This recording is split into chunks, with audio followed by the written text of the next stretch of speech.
Bonjour, dans cette vidéo, je vais parler de la duplication par groupe.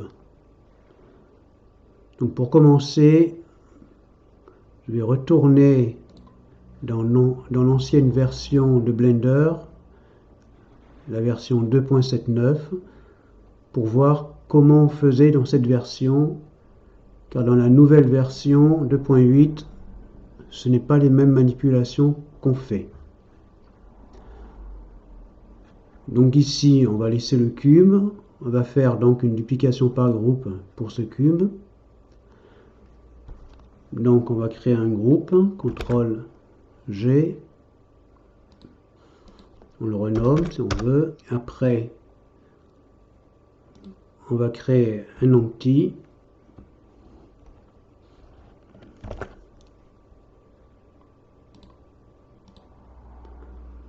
Voilà. Donc après, on va dans Objet. On va à duplication, on clique sur groupe. Et là, on sélectionne le groupe 01 et donc la duplication apparaît automatiquement sans rien faire de particulier. Tous les objets se trouvent donc dans la même collection. Bon, ici on ne parle pas de collection, ce sont les layers.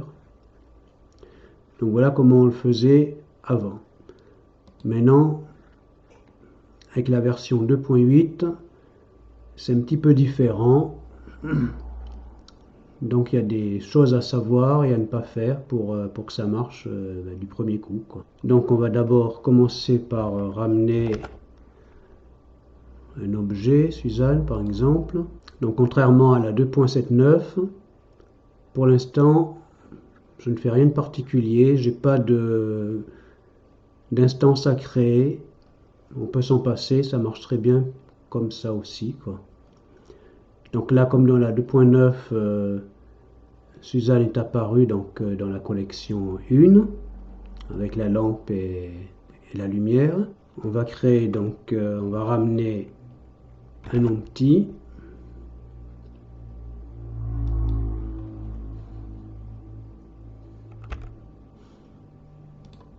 On va le mettre ici.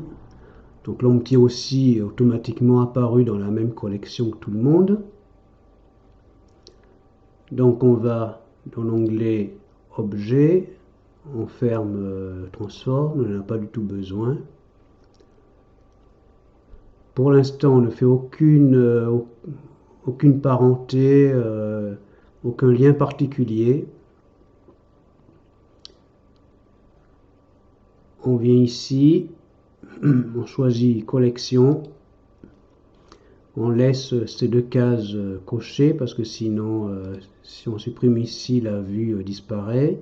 Et là, c'est pour le rendu, donc la duplication n'apparaîtra pas au rendu.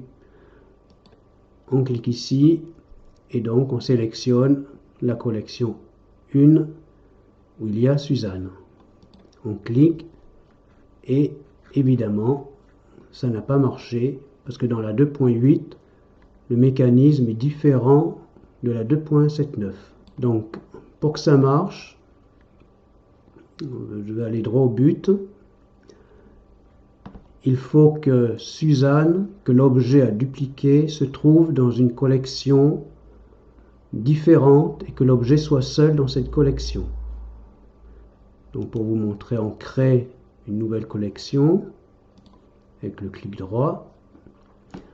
On prend Suzanne et on la met dans la collection 2.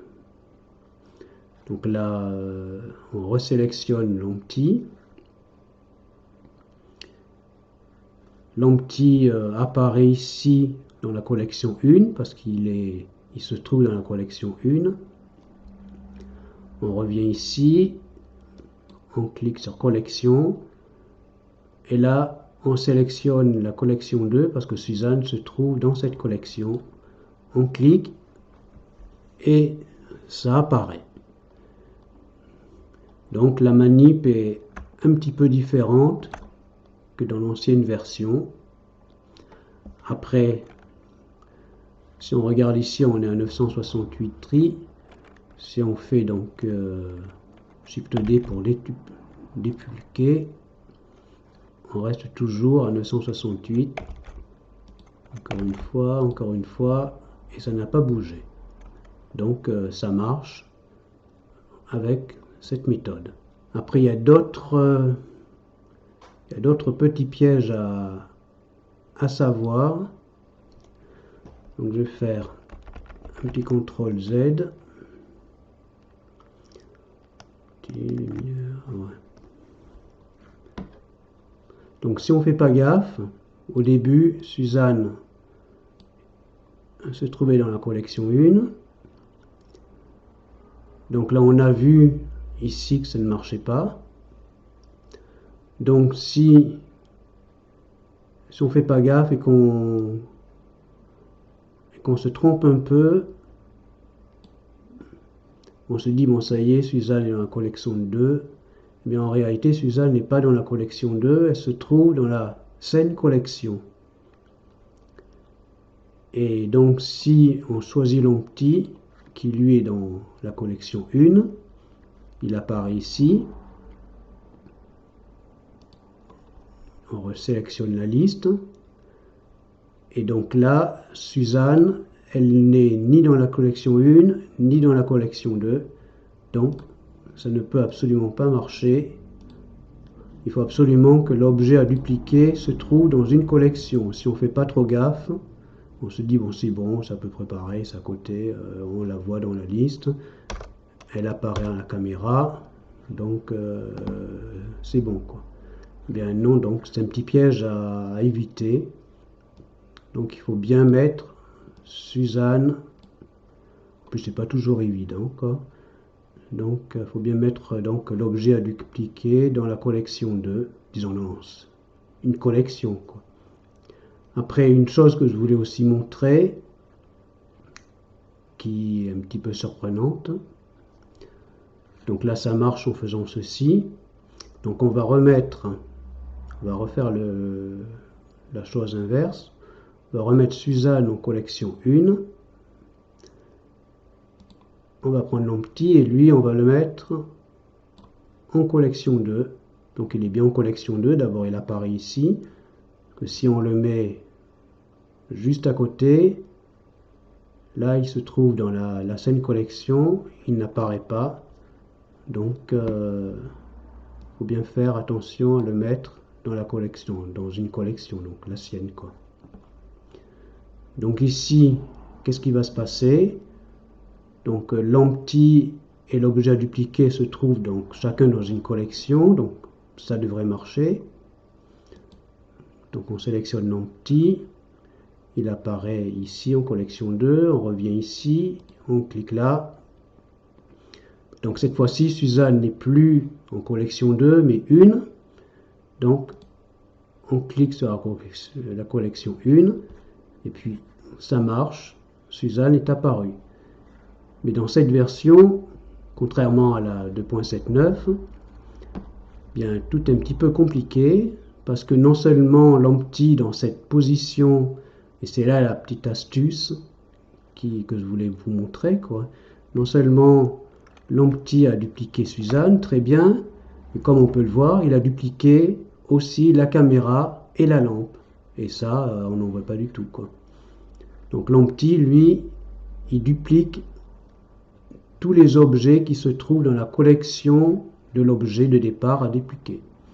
Donc c'est le petit piège à éviter, car évidemment on ne veut pas une duplication avec de multiples objets différents. C'est pas le but recherché, quoi. Donc il faut bien mettre l'objet à dupliquer dans une collection seule, unique. Alors je recrée une nouvelle collection. Suzanne, on la met, donc là elle est mal mise. Voilà, elle est dans la collection 3. L'OMPTY, lui, se trouve dans la collection 2. Donc on sélectionne, je me rapproche, on sélectionne l'OMPTY, on va ici. Donc Suzanne n'est plus dans la collection 2 mais 3. hop, elle apparaît.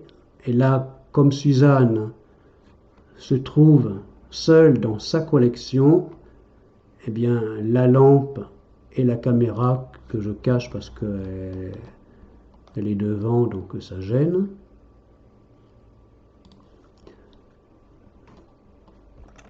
Mais là donc, Suzanne apparaît seule et les autres objets de la collection 1 ne sont pas apparus parce que Suzanne donc se trouve seule dans sa collection. Après, il y a plusieurs combinaisons intéressantes. Bon, si on veut faire un contrôle, hein, ça marche très bien. Et on reste toujours à 968. Donc la mémoire n'est pas surchargée. Donc ça marche très bien comme ça. On va faire un petit CTRL Z. J'ai encore quelque chose à montrer, même plusieurs. Donc on peut faire encore autre chose. Ça marche aussi dans ces conditions, quoi. L'empty, lui, il n'est pas obligé de se trouver dans une collection. Je prends l'empty et je le colle dans la scène collection. Pour ça, il faut revenir proche de la fenêtre et on lâche. Il ne faut pas venir sur la scène, sinon il apparaît dans la scène. Donc là, l'empty ne fait plus partie d'aucune collection. Il n'apparaît plus ici d'ailleurs. Et pour changer, donc Suzanne, on va la sortir et on va la mettre dans la collection 2. On sélectionne l'empty, donc Suzanne, la doublure a disparu. Donc l'empty, lui, n'apparaît pas dans aucune collection. Donc c'est pas grave, on revient ici. Et donc Suzanne est dans la collection 2, on clique sur la collection 2. Et ça marche, les autres objets ne sont pas dupliqués. Donc on peut faire cette méthode, mettre l'empty dans la scène collection, mais par contre, eh bien, on ne peut pas le nommer. Si on a plein d'objets, ce sera un peu le bordel. Donc moi je sais personnellement, je le fais pas, quoi. Donc soit on le met dans une collection, donc la collection 1, c'est toujours par ordre alphabétique, hein. Donc l'objet à dupliquer, donc on le met seul dans une autre collection, et puis après dans les autres collections, on met les autres objets, quoi. Après, ce qui est nouveau, je pense que dans la 2.79, j'ai jamais vu ça, quoi, hein. Ça peut être pratique, suivant évidemment le travail que l'on fait. Je vais vous montrer ça. Donc on va laisser l'empty dans la collection 1, Suzanne dans la collection 2, et puis on va ramener d'autres objets.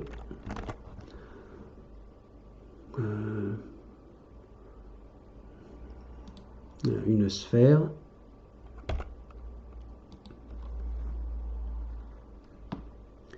Donc là j'ai ramené une sphère dans la collection 2 avec Suzanne. Et l'empty qui lui se trouve donc dans une autre collection, eh bien qu'est-ce qu'il a fait? Il a dupliqué tous les objets qui se trouvent dans la collection 2, qui est sélectionnée ici, quoi, hein. Donc il a dupliqué donc Suzanne et la sphère. Et ça c'est, je pense, nouveau dans la 2.8. Je ne sais pas si on pouvait faire ça dans les versions 2.7, je ne suis pas un spécialiste, mais en tout cas avec cette version on peut le faire. Alors ça peut être intéressant suivant le travail que l'on fait, suivant ce qu'on recherche, mais ça peut être aussi un casse-tête si on ne sait pas faire, si on ne sait pas résoudre ce problème, quoi. Donc l'empty, lui, on peut le mettre un peu partout. On peut le mettre aussi en collection, dans une autre collection. Bon, là, il n'y est pas, évidemment. C'est toujours un peu délicat. Voilà, là, il y est. Après, bon, là, évidemment, ça ne change pas puisque l'empty a sélectionné dans la collection 2. Donc, il y a la sphère et Suzanne, quoi. Donc, même si on le met ici, même si on le met dans la scène collection, ça marchera toujours puisque les objets assez à dupliquer se retrouvent seuls. Bon, là évidemment ça a augmenté puisque j'ai rajouté un objet en plus, ça ne pouvait pas rester à 968, ce serait trop beau. Donc voilà, c'est tous ces petits détails qu'on n'avait pas dans la 2.7.9 ou dans les versions antérieures de Blender. En tout cas, moi je connaissais pas ça, donc comme ça, c'est pas écrit aussi dans le manuel. J'ai regardé un peu dans le manuel de Blender et tout ça. Bon, ben, j'ai dû le trouver par moi-même, quoi, en cherchant pendant des heures et des heures pour essayer de comprendre comment tout ça fonctionnait. Après, ouais, il y avait encore un petit truc que je voulais montrer. Alors, on va un peu de nettoyage. On va donc un truc aussi, je ne sais pas si on pouvait faire ça dans l'ancienne version. On va créer d'autres versions avec d'autres objets. Donc Shift A. Donc on a encore une sphère, on va faire un cône. Et dans la collection 4, bon, un cube.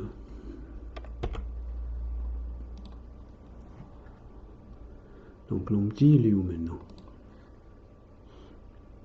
Ouais, donc l'empty, il est ici. Bon, on peut le laisser ici, ça n'a pas d'importance, quoi.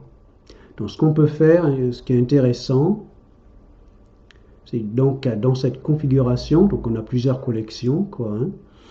La collection 3, donc on a rajouté un cône, un cube dans une autre collection. Donc on choisit l'empty. Et donc dans cette configuration, on peut facilement transformer donc l'empty en différents objets différents. Donc par exemple, là l'empty c'est Suzanne. Si on va dans collection 4, il va se transformer en cube. Si on va dans la collection 3, c'est le cône. Donc si on revient en collection 2, il y a la sphère et Suzanne. Donc voilà, la sphère et Suzanne. Donc ça peut faire un effet intéressant suivant le travail que l'on fait, quoi. Ça peut être pratique. Donc ça aussi c'est bon à savoir, quoi. Bon, après l'empty, bon, ben, on peut le recoller en collection 1, quoi. Du moment qu'on ne le recolle pas dans une des collections ici pour pas faire apparaître plusieurs objets inutiles. Donc tout ça, c'est des trucs, je ne sais pas si ça existait dans les anciennes versions, mais bon, c'est une petite manipulation que c'est bon à savoir, quoi. Et bon, après, il y a encore autre chose, peut-être une dernière chose, quoi. Donc là, les objets sont en place. Suzanne de départ. Ouais, là, j'ai fait des manipulations. Ça...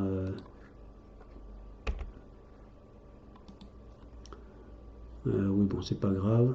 On va revenir en arrière. J'ai encore autre chose à montrer. Qui est intéressant aussi. Je ne pense pas qu'on pouvait faire ça aussi dans les anciennes versions. En tout cas, aussi facilement et aussi rapidement.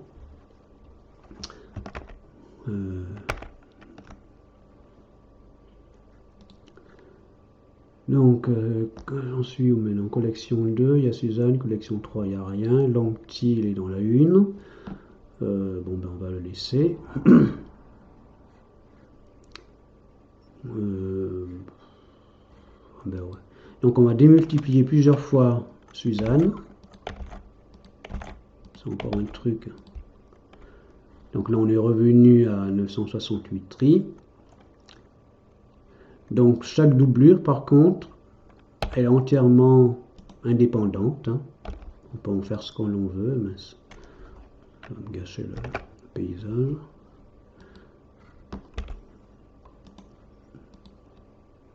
Donc chacune vraiment est entièrement libre dans ses mouvements. Finalement, le R, il est où? Et par contre, donc, si on clique, si on sélectionne l'objet de départ, et si on fait un déplacement, c'est ça que je voulais vous montrer, toutes les doublures, j'appelle ça les doublures, bougent en même temps. Donc c'est pratique et ça peut être aussi un gros problème, parce que ça peut tout décaler. Donc il faut mieux être sûr de bien placer tous les objets dupliqués, et surtout dans une scène complexe, être sûr que l'objet à dupliquer soit bien en place, qu'on n'ait pas à le déplacer parce qu'il est mal placé, parce que bon, ben là, comme on le voit, même si il est un petit peu décalé de quelques millimètres, si on a des dizaines de doublures, de boulons ou de colonnes ou des feuilles ou quoi, eh bien, s'il faut tout recaler à la main, c'est vite un casse-tête, quoi.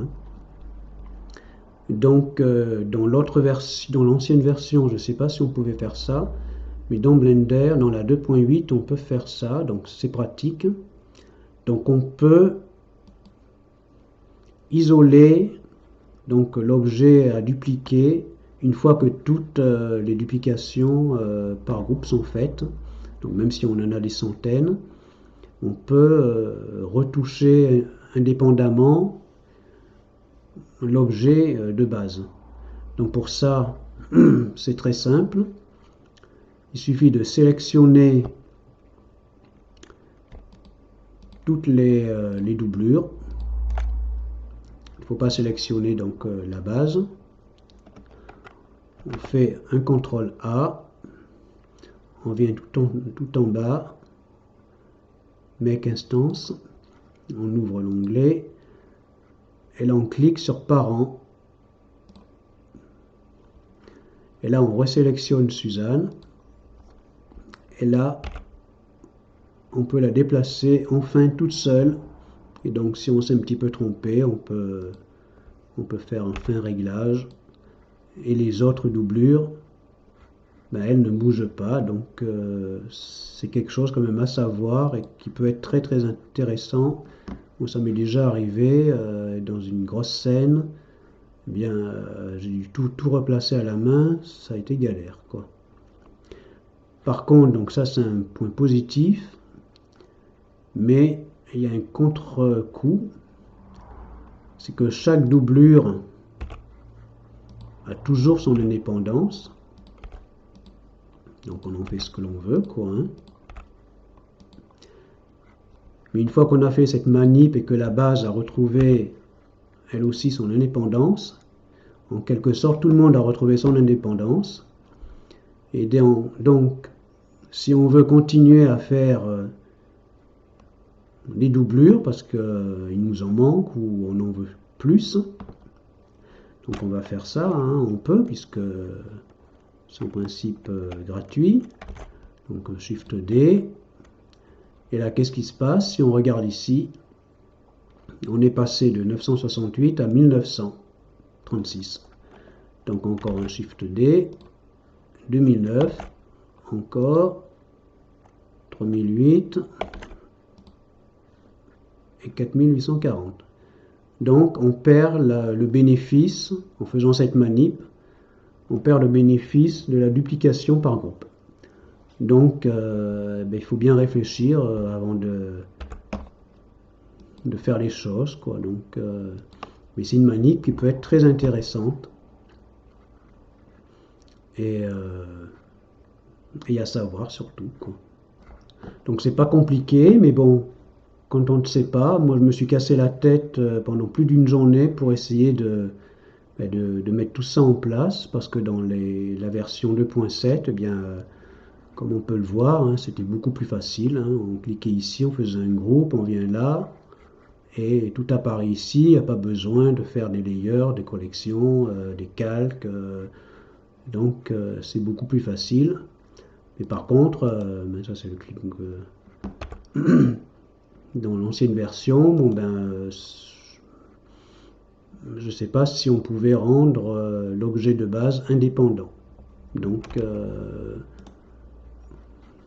bon, ben, maintenant c'est du passé, disons du passé. Maintenant on est dans la 2.8, c'est possible. Voilà, donc c'était